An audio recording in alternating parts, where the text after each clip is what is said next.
Deuxième partie de l'Africa Newsroom. Notre plateau est toujours au complet. Nous sommes avec Antoine Louis Rodriguez, écrivain, Abdelkarim Yacoub Kondongomi, coordinateur du Pacte et directeur Afrique centrale de l'Organisation internationale Internet sans frontières, notre éditorialiste Jean-François Akandi-Kombe. On passe tout de suite au reste de l'actualité dans Grand Angle.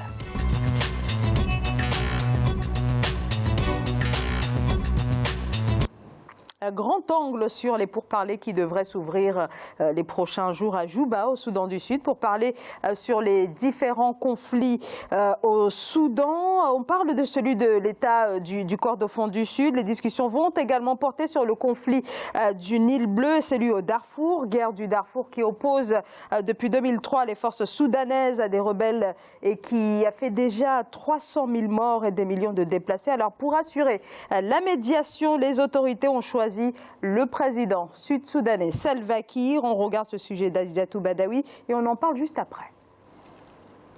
Afin d'apaiser les tensions entre le gouvernement soudanais et les rebelles des États soudanais du Darfour, du Kordofan Sud et du Nil bleu, le chef de l'État du Soudan du Sud, Salva Kiir, a été désigné médiateur pour mener les pourparlers de paix qui se tiendront à Djouba. Plusieurs rounds de pourparlers de paix ont déjà eu lieu, mais sans parvenir à mettre fin au conflit dans ces deux régions voisines du Soudan du Sud, notamment le Kordofan Sud et le Nil bleu. Les attentes des rebelles et leur langage ne sont guère étrangers au président Salva Kiir. Usant de sa posture militaire et de ses alliances de naguère, le médiateur est assuré d'user de sa personnalité influente pour apaiser les querelles dans un esprit de meilleure redistribution des positions. Le Soudan est en proie à une crise économique depuis la chute des cours du pétrole sur le marché international. Mais la Banque mondiale projette le PIB du pays à 3,7% sur la période 2018-2019 à la faveur de la consommation privée et publique et aux réformes introduites suite à la levée des sanctions internationales. Aujourd'hui, si le Soudan voudrait se développer, il est important qu'il se dote d'un plan qui intègre toutes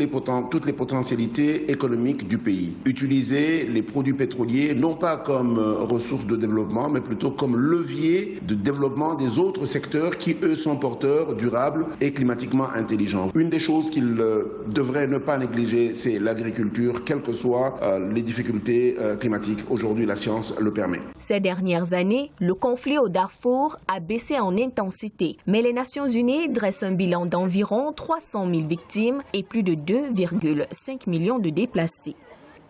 Alors, avant peut-être de rentrer dans le vif du sujet, peut-être une interrogation sur la pertinence de cette nomination du président sud-soudanais Salva Kiir, quand même, Antoine.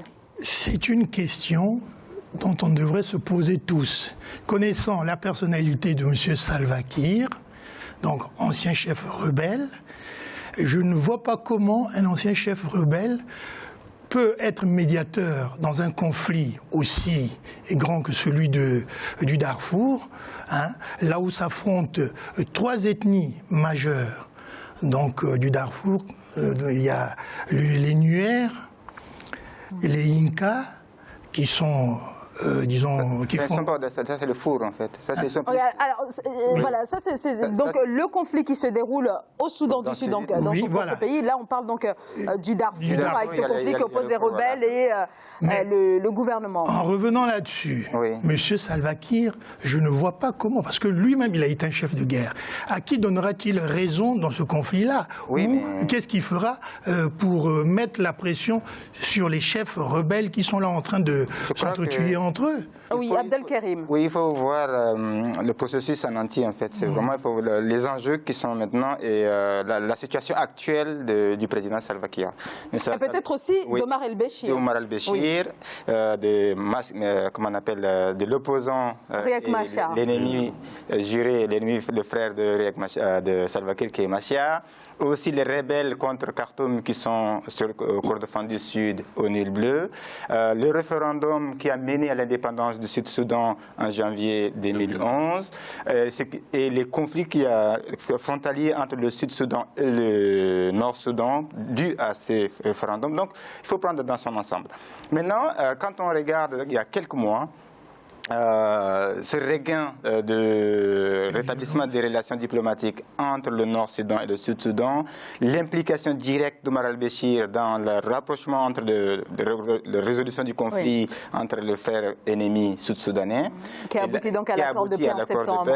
Et là, retour d'ascenseur, c'est maintenant Salva Kiir qui s'implique personnellement pour régler ces problèmes de l'Atié, vous voyez, cette région pétrolière très riche et dont le Soudan a revendiqué immédiatement après le référendum sur l'indépendance du Sud-Soudan et dont le Sud-Soudan a aussi revendiqué et dont il soutenait les rebelles qui se battaient pour l'indépendance de cette région. Ou la scission, parce que c'est une partie, la moitié des populations de cette région sont chrétiennes et l'autre musulmanes. Donc pour les Sud-Soudanais, ils voulaient le partager en deux en fait. Que les populations, la partie chrétienne aille au Sud-Soudan et la partie musulmane aille au nord. Alors néanmoins, on peut quand même s'interroger sur la pertinence de cette nomination. La pertinence, c'est que qui a plus d'influence, d'écoute de ces rebelles? Alors, est-ce que c'est le président Salva Kiir qui lui-même a aujourd'hui Salva Kiir dans le conflit qui se oui, si Salva Kiir décide aujourd'hui de dire aux rebelles de l'APLS et de FSR que demain c'est fini, vous n'avez plus d'arrière-base, aucun soutien du Sud-Soudan, c'est fini pour ces rebelles. Donc c'est une carte à jouer, parce que le soutien principal de ces rebelles-là, c'est Salva Kiir. Et si Salva Kiir s'implique, ça veut dire que forcément ils seront obligés d'y aller. C'est ce qui s'est passé au Darfour. Quand les rebelles au Darfour ont pris le pouvoir et se battaient contre le Darfour, c'est Idriss Déby du Tchad, le dictateur tchadien, qui les soutenait. Et aujourd'hui, quand Déby a fait qu'il s'est réconcilié avec Omar al-Béchir, mais finalement, les rebelles de Darfour se sont affaiblis immédiatement parce qu'ils n'avaient pas d'arrière-base. Et que le conflit, il a dit, le reporter tout à l'heure. Donc pour vous, le président Salva Kiir a sa carte à jouer dans la résolution de ce conflit. Une carte principale à jouer. Alors, Jean-François, je partage cette analyse-là. Salva Kiir, c'est un choix, je dirais, presque prosaïque, pragmatique. C'est un acteur du conflit qui a les moyens d'action, qui connaît d'ailleurs les protagonistes, qui connaît très très bien les groupes rebelles parce qu'ils ont travaillé ensemble et puis ensuite il les soutient comme Abdelkerim l'a rappelé tout à l'heure. Mais ceci est un facteur et il y a un autre facteur sur la base de quoi on s'entend. On ne s'entend pas seulement par la menace de couper les vivres, on s'entend aussi sur un modus vivendi, c'est-à-dire sur un accord politique. Et l'accord politique, quelles sont les revendications de ces rebelles-là? Ce sont des rebelles vis-à-vis du régime de Khartoum et qui, sans doute, veulent participer au pouvoir au Soudan. Et donc, à partir de ce moment-là, ce n'est pas seulement Salva Kiir qui a toutes les cartes en main. Il faut savoir ce que Omar el-Béchir est prêt aussi à proposer. Alors, est-ce que justement le président Omar el-Béchir a sa place dans ces négociations quand on sait qu'il est quand même accusé par la CPI de crimes contre l'humanité, justement dans ce qui se passe au Darfour? Est-ce qu'il a sa place dans ces négociations? Il a une porte de sortie qu'offre l'ambiguïté de l'Union africaine en réalité, parce que autant il est blacklisté, si on peut le dire comme ça, il est poursuivi par la Cour pénale internationale, en tout cas il fait partie des accusés devant la Cour pénale internationale, mais en même temps, vous savez que nos téléspectateurs ne savent peut-être pas, mais l'Union africaine, dans la foulée, avait pris une position à travers une résolution pour rappeler le principe de l'immunité des chefs d'État en exercice. Oui, et donc cette position-là de l'Union africaine, c'est la raison pour laquelle il ne peut pas sortir du continent africain, mais il peut se déplacer. Alors, est-ce que c'est peut-être aussi pour ça qu'il a fait appel aux voisins sud-soudanais, Antoine Louis Rodriguez? Al-Béchir lui-même, bon, il a la même mise, disons, dans toutes ces régions-là, qu'on ne peut pas oublier, mais il est écarté dans ce processus-là. Pensez-vous qu'en écartant l'un ou en acceptant les autres, le processus pourra aboutir? Et justement, non. Non, il n'est pas écarté. Il va prendre part aux négociations. Il va participer. Oui. Mais pourquoi lui, qui détient une bonne partie des richesses du pays, il ne détient plus de rien du tout. Ils disent que 15% des richesses qu'ils avaient avant, 85% c'était le pétrole du Sud. Maintenant, le Soudan se retrouve dans une situation économique très très difficile. Et je crois que le gouvernement soudanais fait tout pour pouvoir pacifier la région et pouvoir profiter de peu de ressources de pétrole qu'ils ont pour diversifier leur économie. Ils ont dit dans le reportage que maintenant l'objectif c'est d'utiliser le peu de revenus de pétrole pour le diversifier. Maintenant la position ou la fréquentabilité d'Al-Béchir. En fait, Al-Béchir, sa position est toujours condamnable. Il est toujours poursuivi par la CPI. Mais qu'est-ce que la France a dit et l'Union européenne, ils ont dit la dernière fois? Ils ont dit que bon, pour des raisons de sa contribution dans la lutte contre l'immigration clandestine, contre le fait d'arrêter le flux migratoire, ils ont donné un crédit à Omar al-Béchir.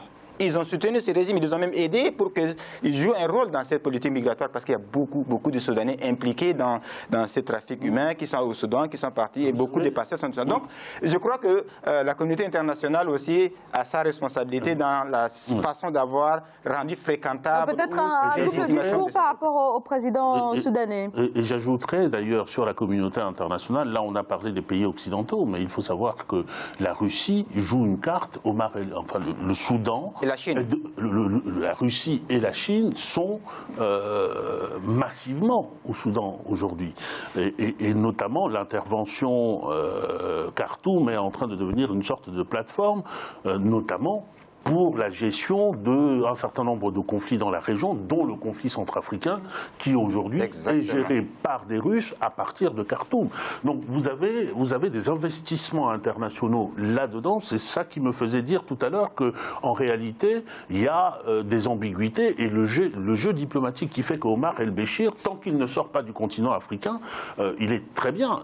Et d'ailleurs, aujourd'hui... Alors, est-ce que du continent africain ou cette partie du continent non, du africain. continent africain. Vous savez, la crise qui avait eu lieu, c'était pour une réunion de l'Union africaine en Afrique du Sud. Hein. Oui, et bien sûr, ça avait fait polémique. Mais en tout cas, on remarque quand même qu'il ne se déplace pas au-delà de l'Afrique australe et dans les pays complices, on ne l'arrête pas. Même avant, il ne bougeait pas beaucoup.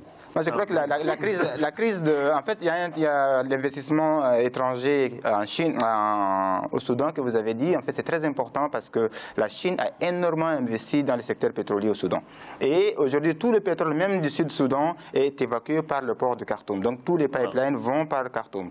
Et si cette région continue à être instable et que le pétrole n'est pas exploité, le Sud-Soudan va se retourner vers Kenya et ils vont exporter le problème du côté kenyan. Je crois que le Soudan va tout perdre.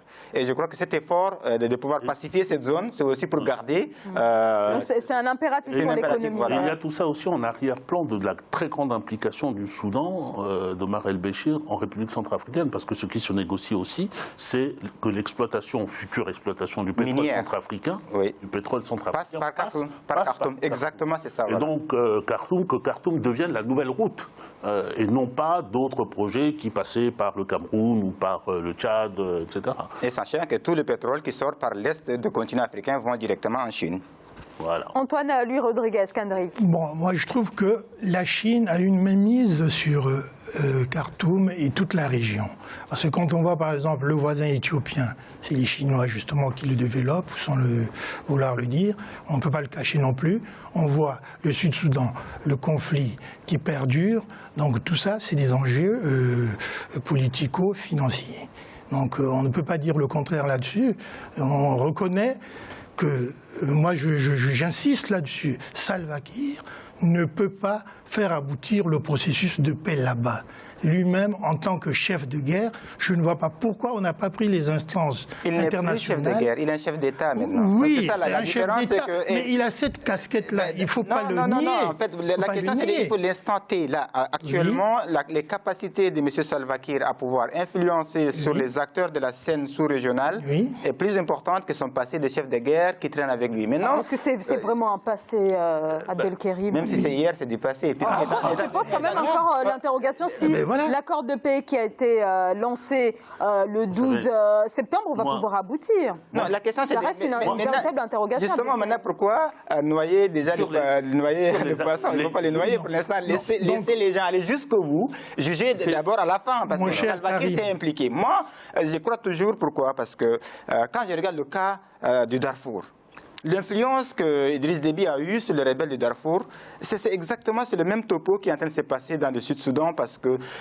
qui que vous soyez, même quand les rebelles tchadiens qui étaient au Soudan, soutenus par le Soudan les Radiniètes, ils ont tout perdu comme soutien. Ils étaient obligés de quitter le Soudan et de partir. Et le conflit, vous savez, sur la frontière s'est arrêté parce que le président soudanais qui soutenait ces rebelles, parce qu'il renvoyait l'ascenseur à Idriss Déby qui soutenait les rebelles du Darfour. Donc, ne sous-estimez pas la capacité de ces États qui hébergent les rebelles. Non, c'est un questionnement, effectivement. Donc, maintenant, sur le plan diplomatique, là, on dit sur le plan pragmatique, mais sur le plan diplomatique, quelle est la capacité de Salva Kiir. Est-ce que Salva Kiir a décidé d'être médiateur lui-même? Non. C'est la communauté sous-régionale et africaine qui l'a choisi. Donc si on choisit, on lui donne cette mission, ça veut dire que Salva Kiir n'ira pas tout seul pour régler le problème. Salva Kiir utilise sa position privilégiée d'écoute qu'il a envers ces rebelles, de pouvoir mener la mission qu'on lui a confiée. Donc on essaie simplement de couvrir un conflit justement qui se développerait sous la marmite. On ne peut que souhaiter que la médiation aboutisse. Bien sûr. On ne peut que le souhaiter. Moi, ce que tout en partageant les observations d'Abdelkerim sur la médiation par Salva Kiir, je me dis que la question n'est pas là. La question n'est pas de savoir si Salva Kiir était la bonne personne à choisir. La question est plus vaste que cela, elle est plus large dans tous les conflits où on désigne des médiateurs et surtout dans tous les conflits du Soudan où l'Union africaine a toujours eu une position extrêmement ambiguë, c'est de savoir comment on va vers la paix et avec qui. À chaque fois, c'est toujours ceux qui massacrent les populations qui vont aller s'entendre entre eux pour partager le pouvoir entre eux. Et puis ensuite, ceux qui ont été massacrés, les familles, les régions, bon, on les laisse de côté. On revient donc du coup, si on veut... Moi, si j'avais un vœu à formuler, ce serait que cette médiation réussisse, mais qu'ensuite il y ait une phase 2 des accords de paix et où on fasse aussi en sorte que ceux qui ont massacré, parce qu'il y a eu des crimes horribles, mais c'est exactement ça. En fait, moi je crois qu'il faut prendre... Vous ne pouvez pas avoir tout en même temps. Mais il faut le faire par phase et par cadence. C'est ce que je dis. Si aujourd'hui vous dites... Non, attendez. Alors, Jean-François Abdelkerim. Si vous dites aux rebelles que vous allez être... D'ailleurs, pardon, je vous laisse... Je ne vais pas vous interrompre. On va marquer une très courte pause et on continue justement de parler de ce conflit au Soudan et donc de cette médiation peut-être du président sud-soudanais Salva Kiir. On revient dans quelques instants. À tout de suite.